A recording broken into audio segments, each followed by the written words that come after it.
Hello and welcome to the non-calculator part of your number mock exam. So this is the non-calculator part, so we can take this and throw that away. We're not going to need that, which is good because we don't need calculators to do maths. So let's have a look at questions 1 to 4.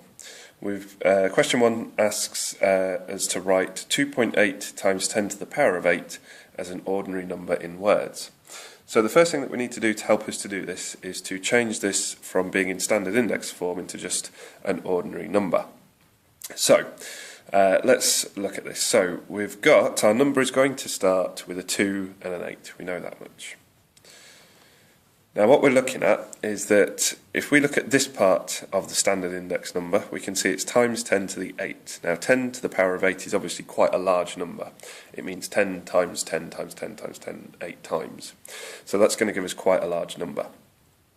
So we can see that the number that we end up with here, by comparison with just that part of the number, will be larger than it. So we need to bear that in mind, and that'll help us to know which way to go. So to make this number bigger, we need to take the decimal place from here and we need to move it in this direction. So let's have a look at what that means logically. If we look at this, we can see that our decimal point started here, between the 2 and the 8. Now we're going to move it 8 positions. So we're going to move it 1, 2, 3, 4, 5, 6, 7, 8. And that's where our decimal point will end up now. Now what we need to do is just to go back along that wobbly line that we've just created and fill in these little dips with zeros, one in each dip. So we can see there that we've got a number now. Now at first glance that could be quite difficult to figure out what that number means, what it is. So to help us, if we put little commas after every third zero working from the right, that helps us to break this number down a little bit more simply, because we know now if we had a number followed by 3 zeros, that would be something thousand. If we had a number followed by 6 zeros, that would be something million. And then we can see that we fill up this next group of 3, but we don't go beyond it. So we've got something million. And what is the something? Well, the something is these first 3 digits, 280. So we've got 280 million. Yep, so 280 here, followed by 6 zeros, which makes it million. So we've got 280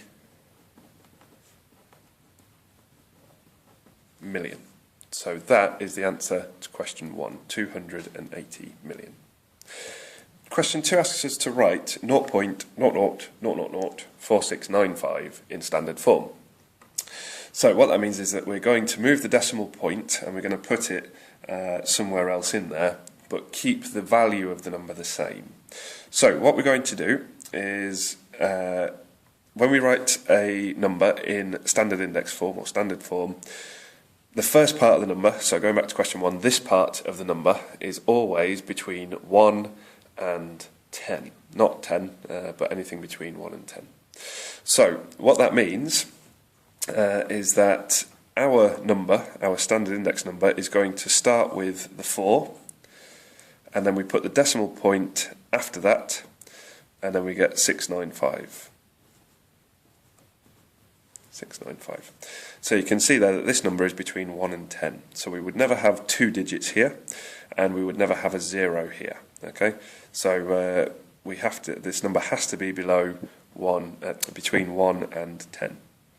So now what we need to do is we know that we need to keep this number the same as this number. We need to times it to the power by 10 to the power of something. Now, if we just look at this number and compare it with just that by itself as it is, we can see that this number in relation to this number is very big. So in order to keep the value of this number here, the same as the value of this number here, we need to make this number have a smaller value than 4.695. So because we're going to make it smaller, that means that the power here has to be a negative power. So now all we need to do is fill in what the negative power will be, what its actual number will be. Well, if you look, what we've done is we've taken the decimal point from here and we've put it here. So all we've got to do now is count how many places we've moved that decimal point. So we've moved it from here, we've moved it 1, 2, 3, 4, 5, 6 places. So therefore, the power on this number will be 4.695 times 10 to the minus 6, like that. So that is the answer to question 2, 4.695 times 10 to the minus 6. This number and this number have the same value. They represent the same amount of something. However, they're just written in different forms. Question 3 asks us to express in standard form the speed of light, which is 299 million meters per second, which is quite speedy. So the first thing we need to do is to write this out as a normal number. So we've got 299 million. So that's 299 followed by 6 zeros. Nice and easy. Then what we need to do is we need to write this in standard form. So the first part of our number is going to be between 1 and 10. So we put the decimal point after the 2 to meet that criteria, 2.99.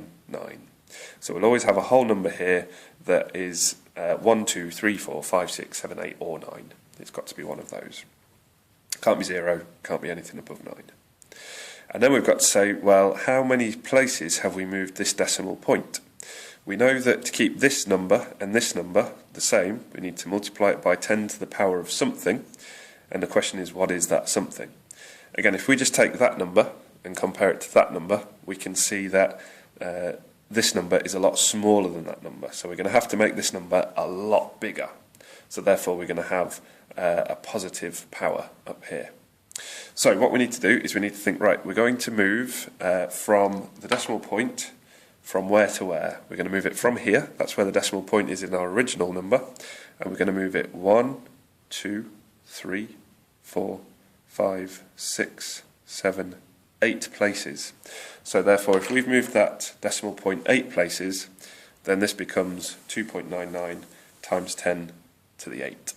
And that's the answer for question 3. Question 4 and 5 tells us that the typical width of a human hair is 0.000165 meters, which is pretty tiny. The question asks us to write this in millimeters and in standard form. So let's write this in millimeters first of all. So in millimeters. So to change this from meters into millimeters, what we need to think about is how do we go from meters to millimeters? Well, we know that to change 1 meter into millimeters, we would times that by 1,000, because there's 1,000 millimeters in a meter. So what we're going to do is we're going to take our number of 0.000165 and we're going to times it by 1,000. Now again, bearing in mind we can't use a calculator for this, but we don't need to use a calculator for this. If you're at all unsure about how we do this, do it in stages. So think, if we were to multiply this by 10, what would that become if we were to multiply it by 10? Well, if we were to do that, then this whole number would get shifted up 1 position in that direction, so the decimal point would go there. If we were to multiply it by 100, we'd move it by a further decimal point. So if we move it by 1,000, we move it 1 more decimal point. So therefore, that's going to be 0.165 millimeters. Yep. So the number seems to have got larger, but it represents the same amount. Here it's expressed in meters, and here it's expressed in millimeters. So now we need to put this into standard form. So we're going to write it in meters in standard form. So we're going to take 0.000165. The first part of the number has to be between 1 and 10. So we do 1.65, which meets that criteria of being between 1 and 10. We're going to raise it by some power, so times 10 to some power. Now, if you look here, again, just taking this number by itself, it's bigger than this number by itself. So what we need to do is we need to acknowledge that this will be a negative power on here. So let's look at what we've done. We've moved the decimal point from here, and we've moved it 1, 2, 3, 4, going too far, 4 places. Yep. So we've gone 1, 2, 3, 4 places to that point there. So we've moved it 4 places. It's a negative power, so we've moved it times 10 to the minus 4. And remembering what our units are, we would write that as meters. 1.65 times 10 to the minus 4. This completes questions 1 to 5 of your number non-calculator mock exam.